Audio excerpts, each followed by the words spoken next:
वसुदेवसुतं देवं कंसचाणूरमर्दनं देवकी परमानन्दं कृष्णं वन्दे जगद्गुरुं श्रीकृष्णं वन्दे जगद्गुरुम् ॐ श्रीपरमात्मने नमः। શ્રીમદ ભગવદ્ ગીતા અધ્યાય 5 કર્મ સંન્યાસ યોગ। આજે આપણે વિહંગાવલોકન જોઈશું। 5મા અધ્યાયમાં અર્જુને એ વાત પૂછી કે સાંખ્યયોગ અને કર્મયોગ આ બંનેમાં કયો યોગ શ્રેષ્ઠ છે? એના જવાબમાં ભગવાને કહ્યું કે એ બંને કલ્યાણ કરવાવાળા છે, પરંતુ કર્મ સંન્યાસ અને કર્મયોગ આ બંનેમાંથી કર્મયોગ શ્રેષ્ઠ છે। શ્લોક ક્રમાંક 2 છે, તયોસ્તુ કર્મ સંન્યાસાત કર્મયોગો વિશિષ્યતે। આ અધ્યાયમાં ભગવાન જણાવશે કે કયા કર્મયોગીને સંન્યાસી જાણવો। તો શ્રી ભગવાન કહે છે કે જે કોઈનો દ્વેષ નથી કરતો, કશાયની આકાંક્ષા નથી રાખતો, તે કર્મયોગી સંસારના બંધનથી મુક્ત થઈ જાય છે। ભગવાન કહે છે કે જ્ઞાન યોગી અને કર્મયોગી બંનેને હું મારું પરમધામ આપું છું, પરંતુ કર્મયોગ વિના સંન્યાસ પ્રાપ્ત થવો મુશ્કેલ છે। જ્યારે ભગવાનના સ્વરૂપનું મનન કરનાર, ચિંતન કરનાર કર્મયોગી વિના વિલંબે પરમાત્માને પામી જાય છે। કેવો કર્મયોગી કર્મ કરતો હોવા છતાં પણ કર્મોથી બંધાતો નથી, એની ચર્ચા શ્રી ભગવાને આ અધ્યાયમાં કરી છે। આશ્ચર્યની વાત એ છે કે શ્રીમદ ભગવદ્ ગીતાનો સૌથી જે ઉચ્ચારણમાં અઘરો લાગે એ શ્લોક આ અધ્યાયમાં છે।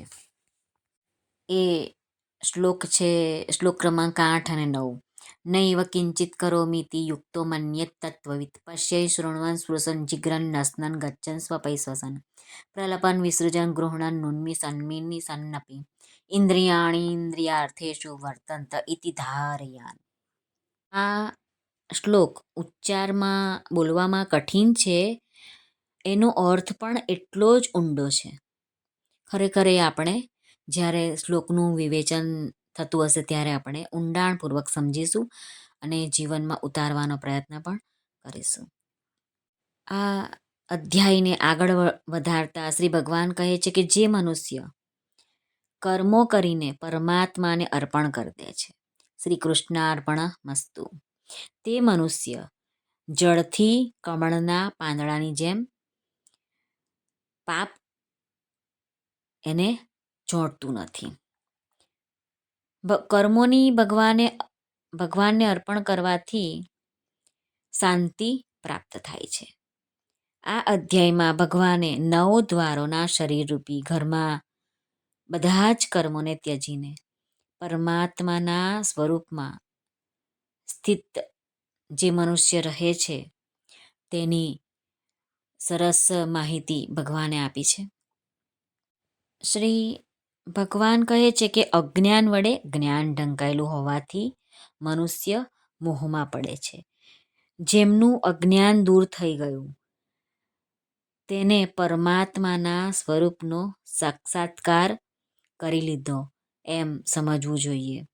આ અધ્યાયમાં શ્રી ભગવાન કહે છે કે જેના મન બુદ્ધિ પરમાત્મામાં તદ્રુપ બની ગયા છે, જેનો પ્રભુ સાથે એકાત્મ ભાવ છે, એવા મનુષ્યને જન્મ મરણમાંથી મુક્તિ મળે છે, એટલે કે પરમ ગતિને પામે છે। જેમની દ્રષ્ટિ સમ થઈ ગઈ છે, એટલે કે બ્રાહ્મણ, ગાય, હાથી, કૂતરો, ચાંડાળ એ બધામાં જ સમભાવે જુએ એવી દ્રષ્ટિ થઈ જાય ત્યારે તેવા મનુષ્યને સચ્ચિદાનંદ ઘન પરમાત્મામાં જ સ્થિત છે એમ જાણવું જોઈએ, એવું શ્રી ભગવાન અર્જુનના માધ્યમથી આપણા બધાને જ જણાવે છે। આગળ આ અધ્યાયને વધારતા શ્રી ભગવાન કહે છે કે જે માણસ પરબ્રહ્મ પરમાત્માના ધ્યાન સ્વરૂપમાં સ્થિત છે તે અક્ષય આનંદ અનુભવે છે. એટલે કે એના આનંદમાં કોઈ દિવસ વધારો ઘટાડો થતો નથી. એનો આનંદ અક્ષય જેવો છે એવો ને એવો જ રહે છે. આ અધ્યાયમાં યોગી કોને કહેવાય તેનું વર્ણન કર્યું છે. શાંત બ્રહ્મને કોણ પામી શકે છે તેનું વર્ણન કર્યું છે. શ્રી ભગવાન કહે છે કે બહારના વિષયોનું ચિંતન કર્યા વગર આંખોની દ્રષ્ટિને ભ્રમરોની મધ્યમાં સ્થાપીને નાકમાંથી પ્રાણ અને અપવાન વાયુને સમ કરીને જેણે ઇન્દ્રિયો, મન અને બુદ્ધિને જીત્યા છે તે જ મુનિને મુક્ત જાણવો જોઈએ.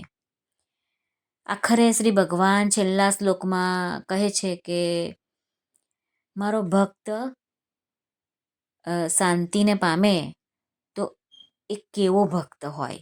તો કહે છે કે મારો ભક્ત મને સર્વ યજ્ઞો અને તપોને ભોગવનાર, બધા જ ઈશ્વરનોય ઈશ્વર, બધા જ પ્રાણીઓમાં સુહૃદ માને. અહીં શબ્દ આવ્યો છે સુહૃદ. સુહૃદ કોને કહેવાય? તો સુહૃદ એને કહેવાય કે જે સ્વાર્થ વિના દયાળુ અને પ્રેમ કરનાર છે. એવો ભગવાનને જાણે. તો ભગવાન કહે છે કે જો મને તું આવો જાણી લઈશ ને તો પછી તું પરમ શાંતિને પામી જઈશ. આ રીતે આ અધ્યાયમાં એટલે કે કર્મ સંન્યાસ યોગમાં શ્રી ભગવાને પોતાના જ તરફથી ભક્તિની નિષ્ઠાનું વર્ણન કરીને 5મા અધ્યાયના વિષયનો ઉપસંહાર કર્યો છે. આમ આજે આપણે વિહંગાવલોકનમાં આવી રીતે જાણે ઉડતું ઉડતું પક્ષી નીચે નજર મારી લે અને કંઈક સારી વસ્તુ દેખાઈ જાય અને કેમેરામાં કેદ કરી દે, તો એવી રીતે આપણે આજનો કર્મ સંન્યાસ યોગનું વિહંગાવલોકન પૂરું કર્યું. તમને બધાને ગમ્યું હશે. આશા છે કે જો ગમ્યું હોય તો આ ચેનલને લાઈક અને શેર કરશો તથા જો અમારી ચેનલ પર નવા હોય તો સબસ્ક્રાઈબ જરૂરથી કરશો, જેનો કોઈ જ ખર્ચો નથી પણ અમને પ્રોત્સાહન મળી રહે છે. તો આપ સૌનો ખૂબ ખૂબ ધન્યવાદ. સર્વને ભાવથી જય શ્રી કૃષ્ણ. અને આજનો જે અધ્યાયનું વિહંગાવલોકન કર્યું તે શ્રી ભગવાનના ચરણોમાં આપણે સમર્પણ કરીએ છીએ. શ્રી કૃષ્ણાર્પણમસ્તુ.